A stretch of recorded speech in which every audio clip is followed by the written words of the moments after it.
বন্ধুরা, আজকে একটা নতুন গল্প নিয়ে আসলাম তোমাদের মাঝে। এটা সত্য এবং বাস্তব জীবনের ঘটনা। শেষ পর্যন্ত শোনার অনুরোধ রইল। শুনলে তোমার মমতা চলে আসবে। দেরি না করে চলো শুরু করা যাক। আমি অফিস থেকে আসতেই আমার 6 বছরের ছোট্ট মেয়ে মালা আমাকে বলল, বাবা, ও বাবা, তুমি যখন অফিসে চলে যাও তখন প্রায় প্রতিদিনই আমার মা রবিন আঙ্কেলের সাথে দরজা লাগিয়ে কি যেন করে। আমি আমার রুমে যেতে চাইলে আমাকে বের করে দেয়। বাপ, ও বাবা, এই রুমে মা আর রবিন আঙ্কেল দরজা লাগিয়ে কি করে? 6 বছরের ছোট্ট মেয়ে মালার মুখ থেকে এরকম কথা শুনে আমার হৃদয়টা ক্ষতবিক্ষত হয়ে গেল। মনে মনে ভাবলাম, আমার মেয়ে কি সত্যি কথাই বলছে? তাহলে কি আমার স্ত্রী রবিনের সাথে অবৈধ সম্পর্ক আছে? মনে মনে ভাবতে ঘৃণা লাগছে। তারপর ভাবলাম, আমার মেয়ের কথা সত্য না মিথ্যা তা যাচাই করার জন্য আমি একদিন অফিস থেকে খুব তাড়াতাড়ি বাসায় চলে আসলাম। কাউকে কিছু না বলে বাসায় চলে আসি।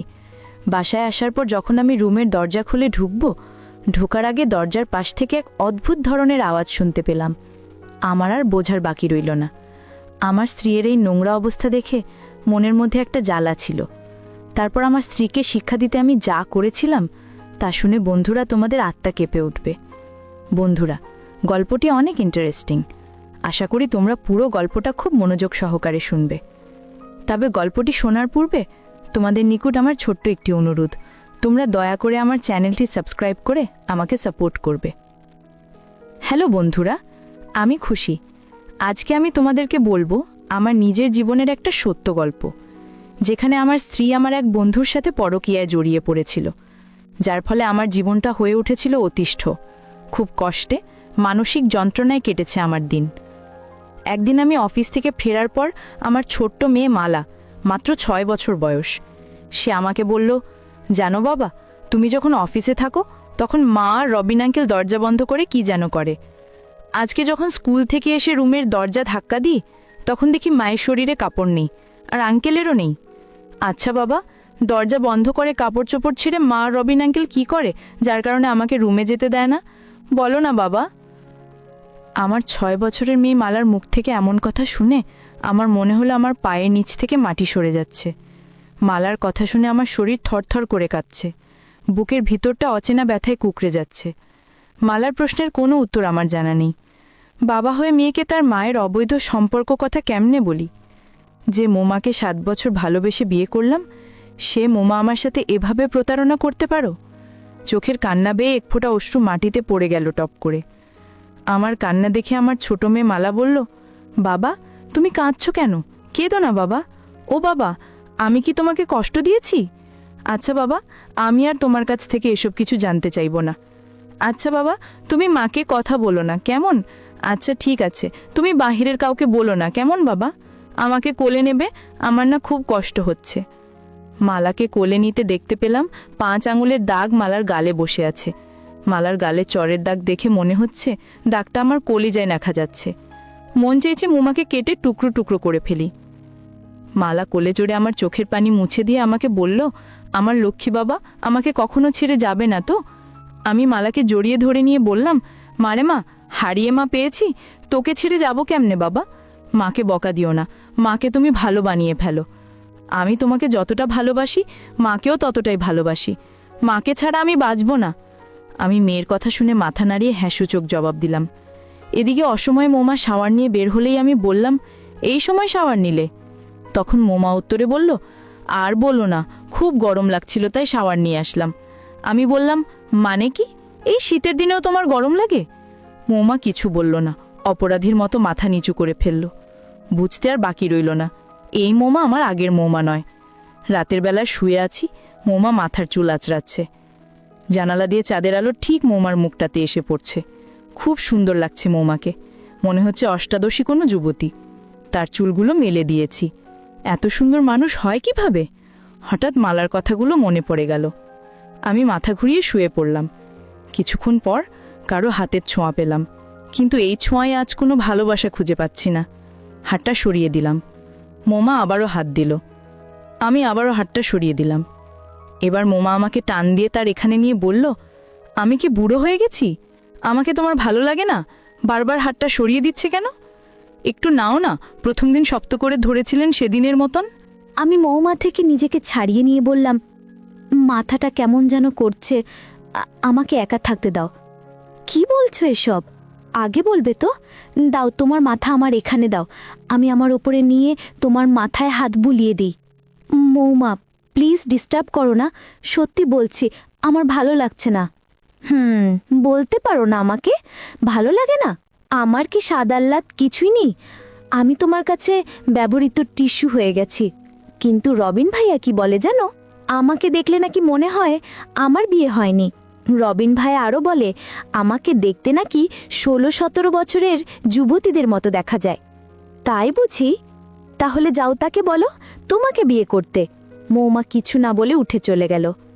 আমিও পাশ ফেরে শুয়ে আছি।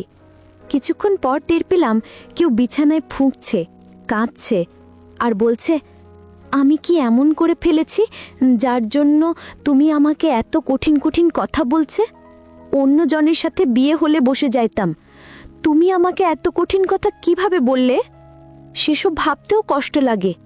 মৌমার এরকম নাটক শুনে আমার বুকের ভেতরটা ফেটে যাচ্ছে, হৃদয়ে রক্তক্ষরণ হচ্ছে। যেই মৌমা আমি রাগ করব ভেবে ক্যাম্পাসে কোনো ছেলের সাথে কথা বলতো না, আজ সেই মৌমা মেয়ে রেখে অবাধ মেলামেশা করছে, আর এখন আমার কাছে সতী সাধ্বী সাজছে। এসব ভাবতে ভাবতে কখন যে ঘুমিয়ে গেছি খেয়ালই নেই। সকালে ঘুম ভাঙতে দেখি আমি মৌমার একেবারে কাছে, আমার মাথাটা মৌমার ওপরে। আমি মৌমাকে সরাতে চেয়ে পারছি না। মৌমার হাতটা সরাতে চেয়ে বুঝতে পারলাম মৌমা জেগে আছে। আস্তে আস্তে মৌমার নিঃশ্বাস ভারী হয়ে আসছে। আমি যেন অচেনা কোনো মোহে আবদ্ধ হয়ে যাচ্ছি। একবার চেষ্টা করেও নিজেকে ছাড়াতে পারছি না। সেই সময় মালার কথাগুলো মনে পড়ে গেল। মৌমাকে ধাক্কা দিয়ে সরিয়ে দিলাম। মৌমা এমনটা আমার কাছে হয়তো কখনো আশা করেনি। মৌমা বিছানা থেকে উঠে ব্যালকনিতে গিয়ে দাঁড়ালো। মৌমার চোখের পানি টপ টপ করে পড়ছে। রাতে কাজল দিয়েছিল, সেই কাজল জমে চোখের পানিতে জীবন্ত হয়ে উঠেছে। মৌমার কান্না আমার চোখে জল আনা। বিয়ের পর মৌমাকে এই নিয়ে 4 বার কাঁদতে দেখলাম। প্রথম দেখেছিলাম বাসর রাতে আমাকে ধরে কাঁদতে। তারপর দেখেছিলাম মালা যেদিন মৌমার পেটে আসি। তারপর মালা যখন আমাদের ঘর আলোকিত করে এই পৃথিবীতে আসলো। আর আজকে সেদিনের চোখের পানির সাথে আজকের চোখের পানি আর কোনোভাবেই মিলছে না। আজকের চোখের পানিটা মনে হচ্ছে ছলনার ধোঁয়াজাল। মৌমা চোখের পানি মুছে কিচেনে চলে গেল। ব্রেকফাস্ট রেডি করে যখন টেবিলে সাজিয়ে দিচ্ছে, ঠিক তখনই মৌমার শাড়িটা সরে গিয়ে একটু বের হয়ে আছে। আমি হাত বাড়িয়ে ঠিক করে দিতে গিয়ে হাতটা ফিরিয়ে আনলাম, কেননা মৌমাকে ছোঁয়াতেও আমার ঘৃণা লাগে। তবুও দিন শেষে মানুষটাকে আমি ভালোবাসি, বড্ড বেশি ভালোবাসি। সকালে ব্রেকফাস্ট করে অফিসে গিয়ে ভাবতে লাগলাম কি করা যায়। মৌমাকে এক মুহূর্তের জন্য ভুলতে পারা আমার জন্য সম্ভব না। এছাড়া মালার অতটা ভবিষ্যৎ আছে। মনে মনে স্থির করে নিলাম মৌমাকে ভালোবাসা দিয়ে শুদ্ধ করে নেব। তাই অফিস থেকে বের হয়ে মৌমার পছন্দের 1 পাতা কালো রঙের টিপ সাথে বকুলের মালা, কাচের চুড়ি কিনে রওনা দিলাম বাসায়। বাসায় যেতে যেতে ভাবলাম কালো টিপ নীল চুড়ির সাথে উত্তেজনাকে আজ অষ্টদশী তরুণী লাগবে। ভাবতে ভাবতে একদম বাসার সামনে এসে পড়ি। বাসায় এসে দরজা ধাক্কা দিতে আমার হাতের ফুলগুলো পড়ে যায়। রবিন আর মৌমা পাশাপাশি বসে রোম্যান্টিক ছবি দেখছে। রবিন মৌমার হাত ধরে আছে, আর মৌমা মুগ্ধ দৃষ্টিতে তাকিয়ে আছে রবিনের দিকে। মৌমা আমাকে দেখে রবিনের হাতটা ছেড়ে দিল। আমি কিছু বলে ওঠার আগেই রবিন সাহেব আমাকে বলল, আরে সজীব ভাই, কেমন আছেন? সামনের সপ্তাহে আমাদের আনার ওয়ার তোলে। আপনি আর ভাবি যাবেন, আর হ্যাঁ, ভাবিকে কিন্তু অবশ্যই নিয়ে যাবেন। আমি কি বলবো ভেবে পাচ্ছি না, রাগে শরীর কাঁপছে। মৌমার নিচে পড়ে থাকা ফুলগুলো তুলে খোঁপায় জড়িয়ে নিল। এদিকে রবিন সাহেবের হাসিতে বুকটা কেমন যেন করে উঠল। মৌমাকে কিছু একটা বলতে গিয়েও বলতে পারলাম না। মৌমাকে ভালোবাসি, এক মৌমাকে নিজের থেকেও বেশি। আর মালা মৌমা ছাড়া কিছুই বোঝে না। মৌমা ছাড়া আর কোনো বিকল্প নেই। রাতে শুয়ে শুয়ে মৌমার সাথে কাটানো স্মৃতিগুলো মনে করছি। মানুষ কিভাবে এতটা পাল্টে যায়। সত্যি পৃথিবীর সবচেয়ে কষ্টকর বিষয় হচ্ছে প্রিয় মানুষের অন্য রূপ দেখা। হঠাৎ ফোনটা ক্রিং ক্রিং করে বেজে উঠল। ফোনের দিকে তাকাতেই দেখি ফাল্গুনি আর ফোন। ফোনটা তুলতেই ফাল্গুনি বলল, হ্যালো জান, কেমন আছো? হ্যাঁ, ভালো। তুমি কেমন আছো? তোমাকে ছাড়া কিভাবে ভালো থাকি বলো জান। খুব মিস করছি তোমায়। তোমার প্রতিটা স্পর্শ আমি সব সময় ফিল করি। রবিন গাধাটা কিচ্ছু করতে পারে না। জানো, আমি তোমাকে ভীষণ ভালোবাসি। আর হ্যাঁ, কাল দুপুরে বাসায় এসো। রবিন শহরে থাকবে না, রানীর জন্মদিনের গিফট কিনতে যাবে। আচ্ছা শোনো না, একটু মজা দাও আমায়, কাল মন ভরে আদর করো। ফোনটা কেটে পিছনে তাকিয়ে দেখি মৌমা দাঁড়িয়ে আছে। মৌমার চোখের কান্নায় বেয়ে জল পড়বে বলে পর্বে ভাবনায় ভেঙে আমিই বললাম, কিছু বলবে? তুমি তো ডিনার করেনি। অফিস থেকে আসার পর থেকেই দেখছি যে তোমার মন খারাপ। খাবে না? মালা খেয়েছে? ওকে খাইয়ে ঘুম পাড়িয়ে দিচ্ছি। আচ্ছা, তুমি শুয়ে পড়ো, আমি খেয়ে নিচ্ছি। মৌমা কিছু না বলে শুয়ে পড়ল। টেবিলে গিয়ে বসতে দেখি 2 প্লেটে খাবার দেওয়া। বুঝতে আর বাকি রইল না যে মৌমা খায়নি। আমি খাবারটা শেষ করে বিছানায় গা এলিয়ে দিলাম। বিছানায় শোয়ার কিছুক্ষণ পর বুঝতে পারলাম মৌমা চাপা কান্না করছে। মন চাইছে মৌমার চোখের জলটা মুছে দিয়ে টেনে নিই, কিন্তু রবিন সাহেবের কথা মনে পড়তেই বুকটা দুমড়ে মুচড়ে মুখ গেল। সকালবেলা ঘুম ভাঙতেই দেখি মৌ আমার উপরে, একদম মাসুম বাচ্চার মতো লাগছে। মন চাইছে ভাঁজহীন কপালটাতে ভালোবাসা ছোঁয়া এঁকে দিই, কিন্তু না, পারলাম না। মালার কথাগুলো মনে হতেই কেমন যেন ঘৃণা এসে গেল। মৌকে আমার উপর থেকে সরিয়ে ফ্রেশ হয়ে অফিসে চলে গেলাম। দুপুরবেলায় আবারও ফাল্গুনির ফোন পেয়ে তাড়াহুড়ো করে তার বাসায় চলে যাই। বাসায় গিয়ে দেখি ফাল্গুনি রনিকে কোলে নিয়ে টিভি দেখছে। আমাকে দেখেই ফাল্গুনি রনিকে টিভি দেখতে বলে সে উঠে পড়ল। ফাল্গুনির ছেলে রনি তার মাকে বলল, মা, তুমি কোথায় যাচ্ছ? চলো না আমরা একসাথে টম অ্যান্ড জেরি দেখি। আচ্ছা বাবা, তুমি দেখো, আমি অন্য দিন দেখব। ফাল্গুনির রুমে গিয়ে বসতে ফাল্গুনির দরজাটা লাগিয়ে দিতে চাই। আমি না করলাম, কারণ আজ তরুণীর বাবা আসার ভয় নেই। ফাল্গুনি মৃদু হাসল। নীল রঙের শাড়িকে ফাল্গুনিকে অপূর্ব লাগছে। ফাল্গুনি আমার কাছে এসে বসল। ফাল্গুনি আমার ঠিক ততটাই কাছে এসে বসল যতটা কাছেরে আসলে নিঃশ্বাসের শব্দ শোনা যায়। তারপর ফাল্গুনিকে নিয়ে হারিয়ে গেলাম অন্য এক জগতে। হঠাৎ বিছানায় থাকা মোবাইলটা ক্রিং ক্রিং বাজতে লাগল। মোবাইল ধরতেই ওপাশ থেকে কেউ একজন মায়াভরা কণ্ঠে বলল, খেয়েছ তুমি? খেয়েছি, তুমি খেয়ে নিও। এমন সময় রনি মামা করে দৌড়ে এসে দরজাটা খুলে ফেলে। এদিকে ফাল্গুনি আমাকে ধরে রয়েছে। ফাল্গুনি রনিকে এভাবে ঢুকতে দেখে গালে চড় বসিয়ে দেয়। তোমাকে না বলেছি টিভি দেখতে, এখানে এসেছো কেন? ছোট্ট রনি কান্নামাখা ভয়ার্ত দৃষ্টিতে বলল, মম, তুমি তো দুপুরে খাওনি, এসো তোমাকে খাইয়ে দি। ছোট্ট ছেলেটার কথা শুনে আমি ক্রুদ্ধ হয়ে গেলাম। মালার কথা বারবার মনে পড়ছে। ঠিক এমনটাই হয়তো মালার সাথে ঘটেছিল। সত্যি, প্রকৃতির বিচার বড় নিষ্ঠুর। আমি ফাল্গুনিকে কিছু না বলে রুম থেকে বেরিয়ে আসলাম। বাসায় এসে দেখি মৌ কার সাথে যেন ফোনে কথা বলছে। আমি মৌয়ের পিছনে গিয়ে দাঁড়ালাম আর শুনতে পেলাম, জানো রবিন, তোমাকে অনেক মিস করছি। আমার স্বামীটা আমার দিকে একবার ভালো করে তাকায় না পর্যন্ত। বল রবিন, এই চেহারা দিয়ে কি করব আমি? তাহলে তুমি আমাকে সুখী করেছ। আচ্ছা, আবার কবে দেখা হবে? আমি মৌয়ের হাত থেকে ফোনটা নিয়ে আছাড় মারলাম। মৌ হরস হয়ে গেল আমার ব্যবহারে, কিন্তু কিচ্ছু বলল না। ভাবছিলাম মৌকে একটা থাপ্পড় দিই, কিন্তু না, ওকে থাপ্পড় দিলে যে আমার কষ্ট হবে। সব কিছুর একটা সমাধান হবে। মৌকে নিয়ে শহর ছেড়ে চলে যাওয়া, যেখানে থাকবে না রবিন নামের কেউ। পরের দিন সকালে মৌকে বললাম, আমরা এখান থেকে চলে যাব, ব্যাগপত্র গুছিয়ে নাও। মৌ মনে হয় আগে থেকেই যাওয়ার জন্য প্রস্তুত ছিল। রাজশাহী ছেড়ে আসার সময় ফাল্গুনিকে একটা মেসেজ দিলাম, প্রিয় ফাল্গুনি, পৃথিবীতে কোনো স্বামী যেমন তার স্ত্রীর ভাগ কাউকে দিতে চায় না, তেমনি কোনো স্ত্রীও চায় না।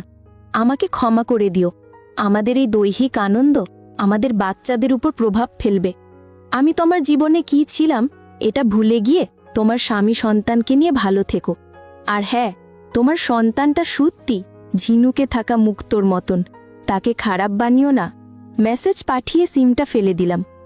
শহর ছেড়ে এসেছি অনেক দিন হলো। মৌও সেই আগের মতোই হয়ে গেছে। আমি যেন তার পৃথিবী। সাথে আমিও নিজের কর্মের জন্য প্রতিনিয়ত সৃষ্টিকর্তার কাছে ক্ষমা চাই। সত্যি, শহর ছেড়ে আমি আমার ভালোবাসাকে খুঁজে পেয়েছি। মৌয়ের প্রতিটা নিঃশ্বাসে আমি থাকি প্রায়। হঠাৎ একদিন মৌ মাথা ঘুরে পড়ে যায়। হসপিটালে নিয়ে গেলে ডাক্তার কয়েকটা টেস্ট করাতে দেয়। টেস্টগুলো করানোর পর শুনি মৌয়ের ব্রেন টিউমার হয়েছে। পৃথিবীতে মাত্র কয়েকদিনের অতিথি সে। আমি কথাটা শুনে কি করব ভেবে পাচ্ছি না। অফিস থেকে 1 মাসের ছুটি নিলাম, মৌয়ের সাথে সবসময় থাকি। একদিন মৌ হঠাৎ করে অনেক অসুস্থ হয়ে পড়ল। আমাকে তার কাছে নিয়ে বসালো। সজীব, তোমার সাথে আমি থাকতে পারলাম না আর। মা, মালা, আমার আলমারিতে রাখা নীল ডায়েরিটা নিয়ে আসতো। মা মালা আলমারি থেকে একটা ডায়েরি নিয়ে এসে মৌয়ের হাতে দিল। সজীব, ডায়েরিটা আমি চলে যাওয়ার পর খুলবে। অনেক অজানা কথা হয়তো তুমি জানতে পারবে। আমাকে একটু মায়ের সাথে জড়িয়ে নিবে। জানো, আজ আমি খুব সুখী। হয়তো তোমার বুকে আমি শেষ নিঃশ্বাস ত্যাগ করতে পারবো। তাই নাও না, নাও না একটু বুকে। মৌকে বুকে নিলাম। মৌয়ের চোখের পানিতে শার্টটা ভিজে যাচ্ছে। মৌ তোতা পাখির মতো বলছেন, জানো সজীব, আজ আমি সত্যি অনেক ভাগ্যবতী। আমি হয়তো তোমার বুকে মাথা রেখে মরতে পারবো। এই, তুমি কাঁদছো কেন? এমন সৌভাগ্য কার জন হয়? সজীব, আমাকে শক্ত করে ধরো। আমার খুব ভয় লাগছে, আমার খুব কষ্ট হচ্ছে, চোখ বন্ধ হয়ে আসছে। তোমার কিচ্ছু হবে না, কোথাও যাবে না তুমি। কি হলো, কথা বলো। বলছো না কেন? এই, চুপ করে থাকবে? কি হলো, কথা বলো। এমন সময় ডাক্তার এসে কপালটা চেক করে বলল, সে আর ফিরবে না।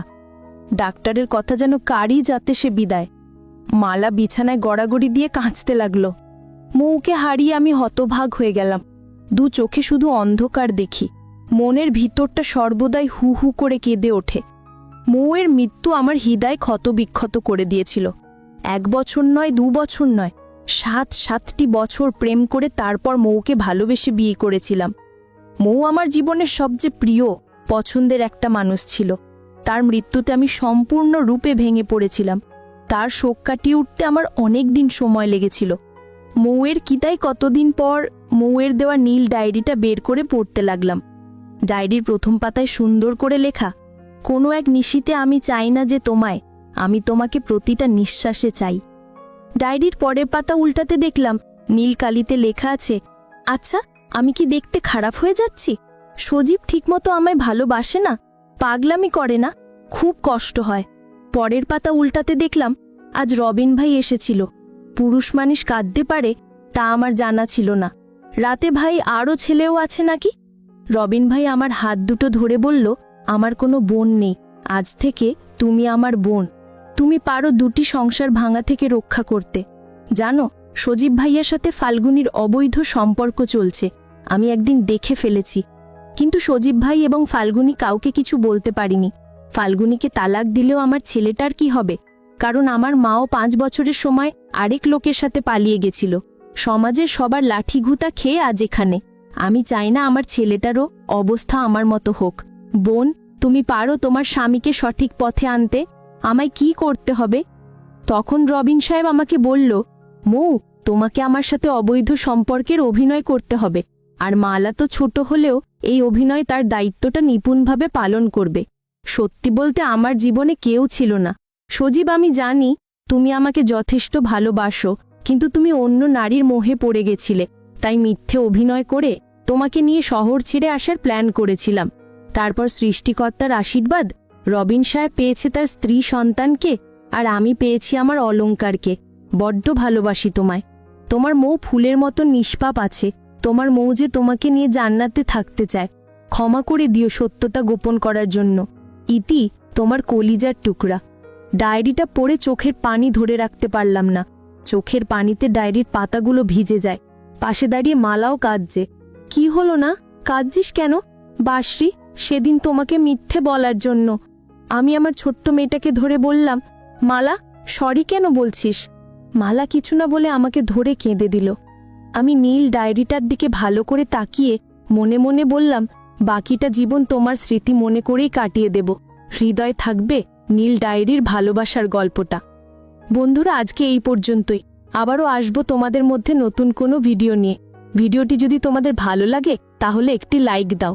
প্রতিদিন আমি তোমাদেরকে একটা করে নতুন গল্প উপহার দেব, তাই তোমাদেরকে অনুরোধ করে বলছি, তোমরা যদি এরকম ধরনের ইন্টারেস্টিং গল্প পেতে চাও তাহলে দয়া করে আমার চ্যানেলটি সাবস্ক্রাইব করো। পরিশেষে তোমাদের সকলে সুস্বাস্থ্য কামনা করি। ভিডিওটি দেখার জন্য তোমাদের সকলকে অসংখ্য ধন্যবাদ।